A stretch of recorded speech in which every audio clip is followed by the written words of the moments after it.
یا پادری صاحب کے سامنے آتے ہیں، پادری صاحب کو اپنی روحانیت ثابت کرنے کے لیے بڑے ایکشن کرتے ہیں، بڑے عمل کرتے ہیں، جس سے ثابت ہو کہ میں بڑا روحانی ہوں تاکہ مجھے چرچ میں اچھی پوزیشن مل جائے۔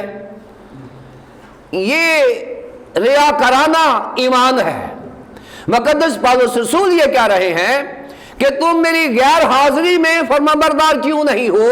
تم میری حاضری میں تو فرمانبردار ہو، میرے بھی اور خدا کے بھی، لیکن جب میں نہیں ہوتا تو تمہیں زیادہ ہونا چاہیے۔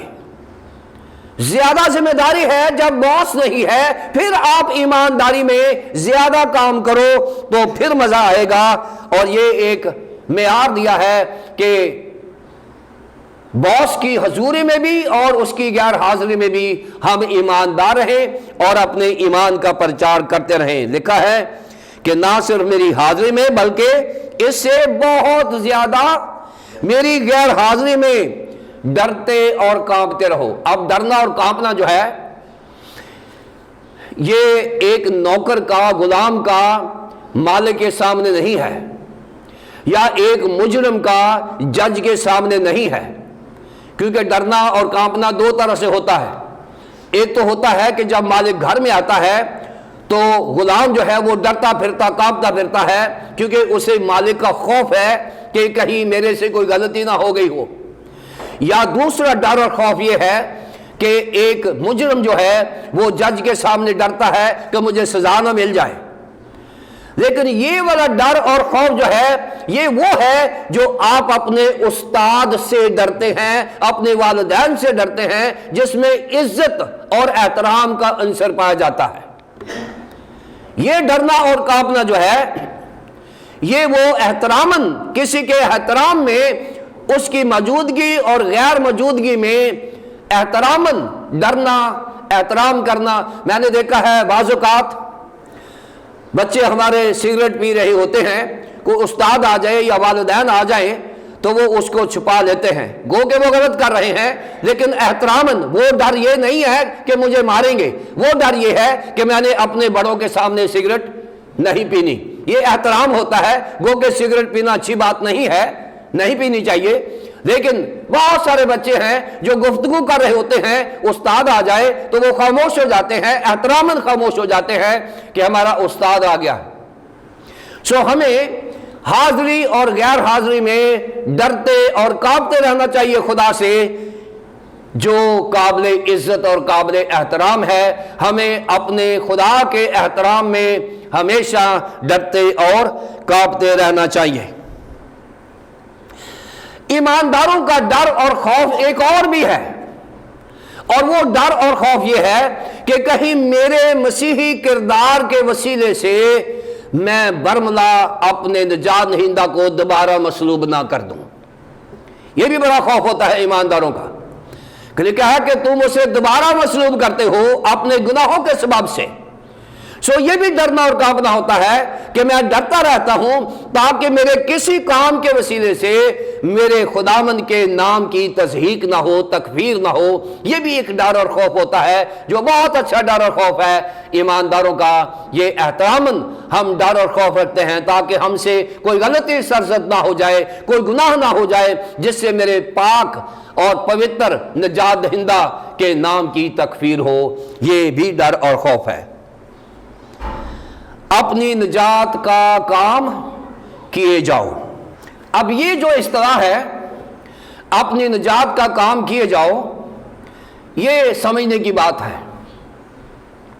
یہاں یہ نہیں لکھا کہ اپنی نجات کے لیے کام کیے جاؤ، نہیں۔ جو نجات خداوند یسوع مسیح نے ہمیں دے دی ہے اس کو مینٹین کرنے کے لیے اپنی مسیحی زندگی بسر کرتے جاؤ۔ نجات کا کام سے مراد یہ ہے کہ نجات مل گئی ہے، نجات کا کام بھی ہمیں مل گیا ہے۔ اور اگلی آیات میں نجات کے کام بھی بتائے گئے ہیں کہ اپنی نجات کا کام، جو غیر مسیحی لوگ ہیں وہ نجات کے لیے کام کرتے ہیں، جو مسیحی لوگ ہیں وہ نجات کا کام کرتے ہیں۔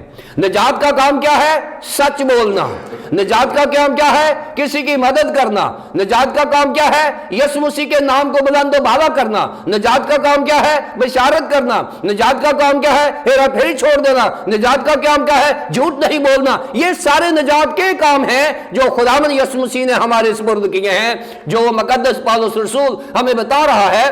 نجات تو میں مل گئی ہے، لیکن نجات کا کام تو کرتے جاؤ۔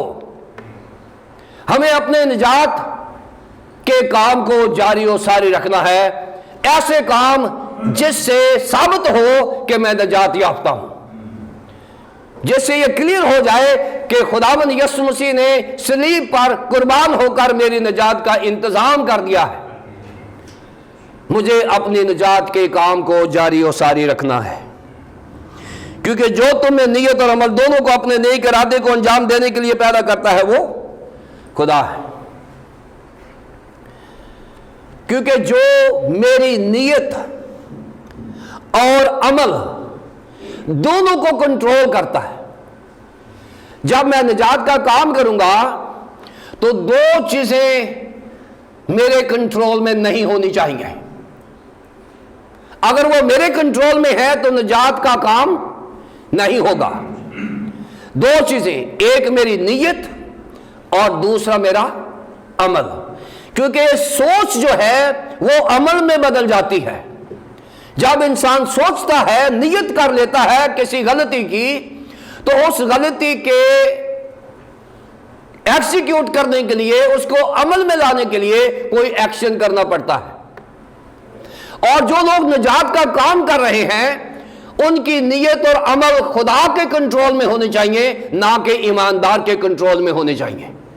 اور یہاں بتایا گیا ہے 13ویں آیت میں کہ جو میری نیت اور میرے اعمال کو کنٹرول کرتا ہے وہ میں نہیں ہوں بلکہ خدا ہے۔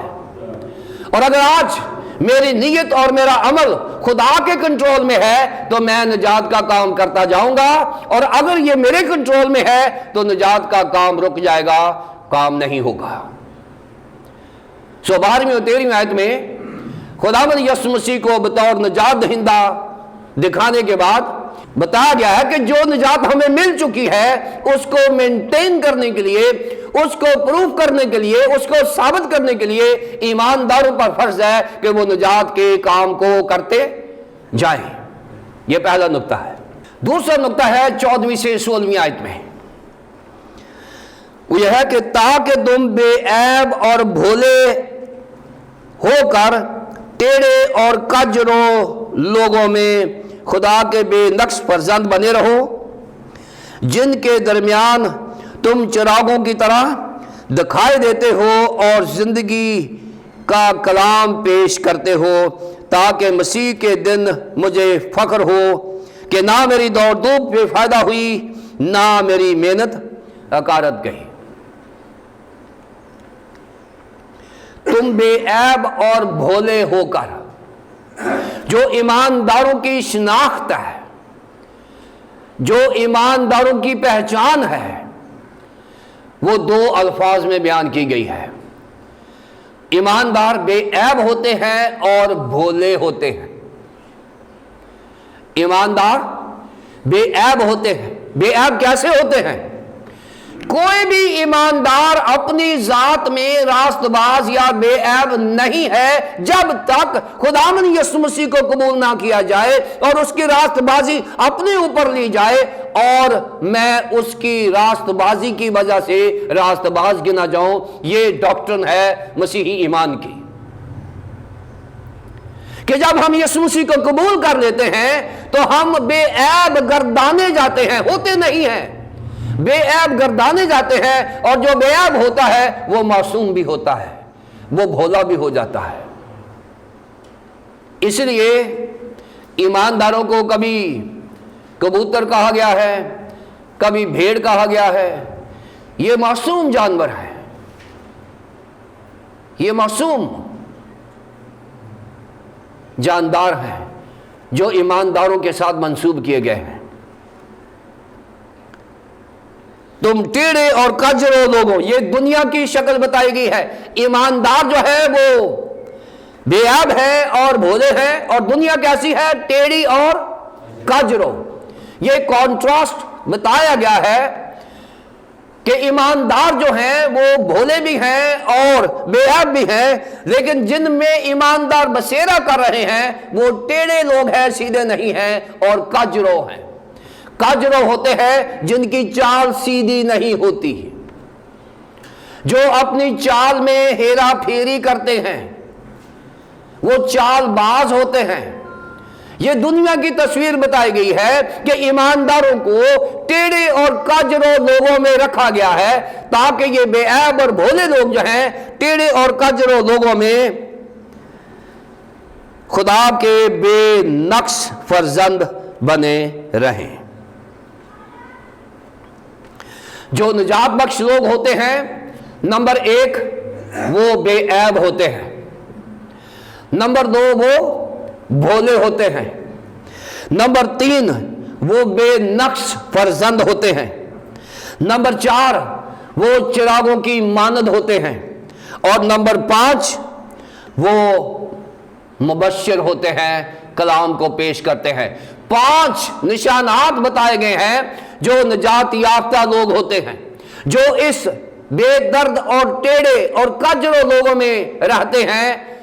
ایمانداروں کے 5 نشان بتائے گئے ہیں کہ ایماندار بے عیب ہوتے ہیں، ایماندار بھولے بسے ہوتے ہیں، ایماندار چراغوں کی طرح ہوتے ہیں، ایماندار زندگی بخش کلام پیش کرتے ہیں، اور ایماندار بے نقص ہوتے ہیں۔ بے نقص وہ ہوتا ہے پیور، جس کو شرعی طور پر ایگزامن کر لیا جائے۔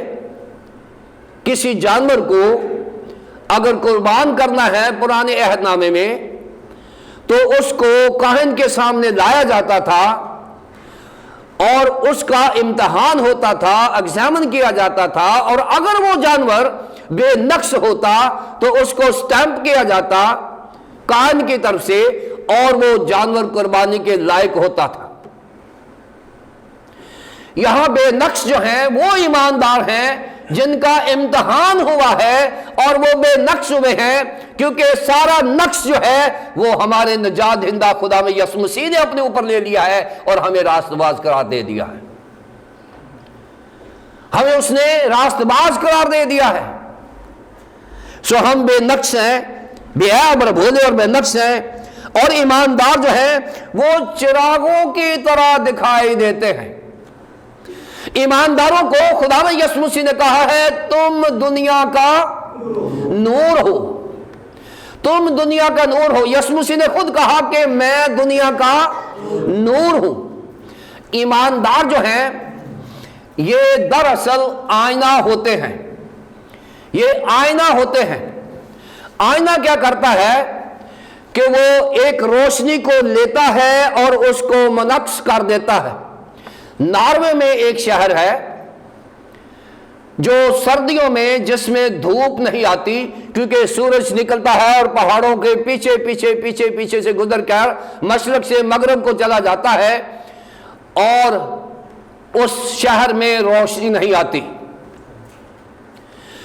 اور انہوں نے کیا کیا ہے کہ پہاڑوں کے اوپر انہوں نے بڑے بڑے مرر آئینے لگا دیے ہیں، اور وہ جب سورج چڑھتا ہے کیونکہ سورج تھوڑا جنوب کی طرف ہو جاتا ہے اور وہ نیچے پہاڑوں کے، اور جیسے سورج نکلتا ہے تو وہ جو آئینے ہیں وہ آئینے سورج کی روشنی کو منعکس کر کے شہر میں ڈالتے ہیں، اور سارا دن ان آئینوں کی وجہ سے پورا شہر روشن رہتا ہے۔ ایماندار خدا کا آئینہ ہے، یسوع مسیح دنیا کا نور ہے اور ہم اس کے آئینے ہیں۔ یسوع مسیح کی روشنی ہم نے لینی ہے اور یسوع مسیح کی روشنی ہم نے دنیا پر ڈالنی ہے۔ ہم چراغوں کی مانند ہیں، ہماری روشنی کی بدولت دنیا روشن ہو رہی ہے۔ تمہاری روشنی آدمیوں کے سامنے چمکے۔ کیوں کہا ہے؟ کیونکہ ہم یسوع مسیح کی روشنی لے رہے ہیں اور ریفلیکٹ کر رہے ہیں۔ لیکن کچھ آئینے روشنی ریفلیکٹ نہیں کرتے ہیں۔ کون سے آئینے؟ جو ٹینٹڈ ہو جاتے ہیں، جو گدلے ہو جاتے ہیں، جن آئینوں کی صفائی نہیں ہوتی، جو آئینے گندے ہو جاتے ہیں، ٹینٹڈ ہو جاتے ہیں، سپاٹڈ ہو جاتے ہیں، ان پر روشنی تو پڑتی ہے لیکن وہ روشنی ریسیو نہیں کر رہے، اور جو روشنی ریسیو نہیں کر رہا وہ روشنی ریفلیکٹ بھی نہیں کر رہا۔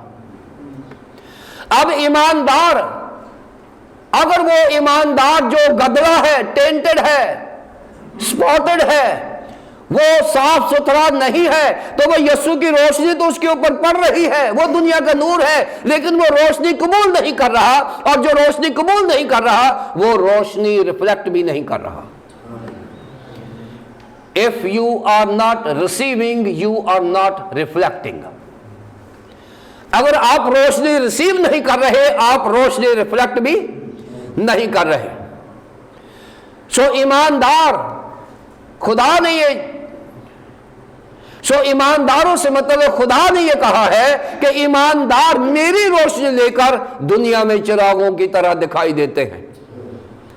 اگر ہم چراغوں کی طرح نہیں دکھائی دے رہے تو آپ اپنے آپ کو صاف کیجئے، بے عیب اور بھولے ہوئے، تاکہ ہم دنیا میں چراغوں کی طرح دکھائی دیں۔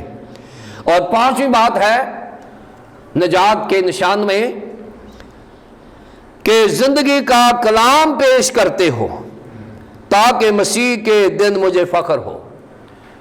تم زندگی کا کلام، جو ایماندار ہوتے ہیں وہ نہ صرف بے عیب ہوتے ہیں، وہ نہ صرف بھولے ہوتے ہیں، نہ صرف وہ بے نقص ہوتے ہیں، نہ صرف وہ دنیا میں چراغوں کی طرح ہوتے ہیں، بلکہ وہ مبشر یعنی خدا کے کلام کے مبشر ہوتے ہیں۔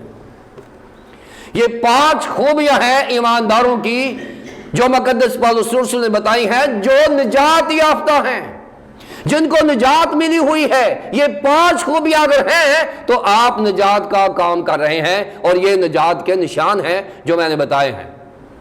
اور اس کے بعد مقدس پالوس رسول کیا کہہ رہے ہیں؟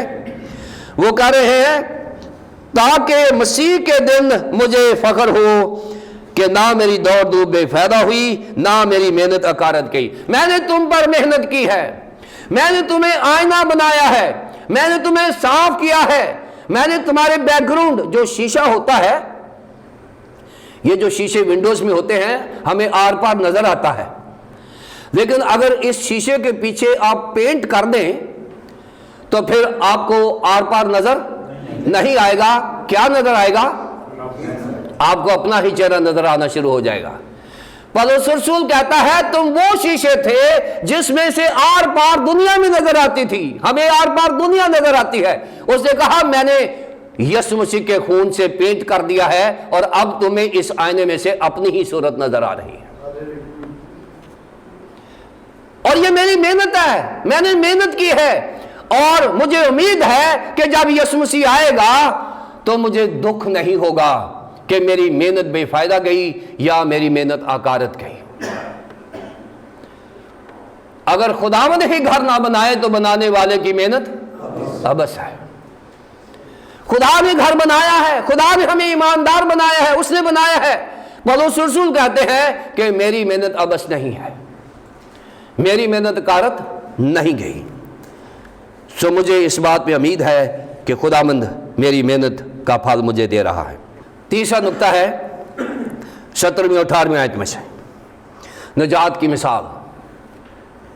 12ویں 13ویں آیت میں ہم نے دیکھا نجات کا کام، 14ویں سے 16ویں آیت میں دیکھا نجات کے نشان، اور ہم 17ویں 18ویں آیت میں دیکھیں گے نجات کی مثال۔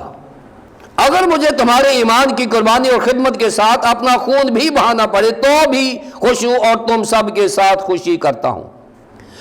تم بھی اسی طرح خوش ہو اور میرے ساتھ خوشی کرو۔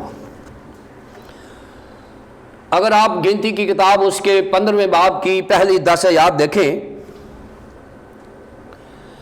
تو اس میں جب یہودی لوگ قربان گاہ پر قربانی گزرانتے تھے تو اس قربانی گزراننے کے بعد اس کے اوپر وائن ڈالتے تھے، وائن ڈالتے تھے، اور جب اس کے اوپر وائن ڈلتی تھی اس آگ کے اوپر، قربانی کے اوپر، تو اس کا اروما اٹھتا تھا، ایک خوشبو اٹھتی تھی، اور جو خوشبو تھی وہ یہودی ایمان کے مطابق وہ یہ کہتے تھے کہ یہ خوشبو جو ہے وہ خدا کو پسند ہے، قربانی کی خوشبو، اور مقدس پولس رسول نے اپنی زندگی کو وہ وائن قرار دیا ہے جو قربانی کے اوپر پھینکی جاتی تھی، اور وہ کہتا ہے کہ میں نے اپنے آپ کو تمہاری قربانی کو خوشبو میں بدلنے کے لیے اپنی زندگی قربان کر دی ہے، مجھے خون بھی بہانا پڑے تو میں خوش ہوں۔